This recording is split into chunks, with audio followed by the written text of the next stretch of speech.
ও একটা বস্তির মেয়ে।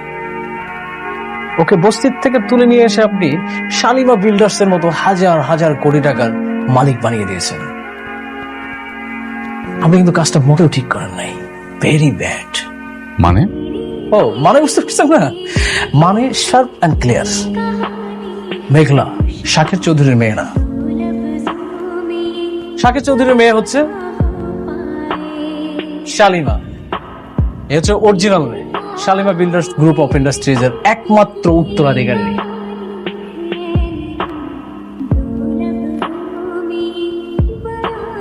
আর আপনি যাকে এখানে নিয়ে এসেছেন সে একজন ফেক, নকল, টাকার লোভী। হাজার হাজার কোটি টাকার লোভ সামলাতে পারেনি, এসে চেয়ারে বসে পড়েছে। রাতুল সাহেব, আপনার যে কি প্রমাণ আছে? Nice question. প্রমাণ, তাই না? হাজার হাজার কোটি টাকার মালিককে নিয়ে প্রশ্ন।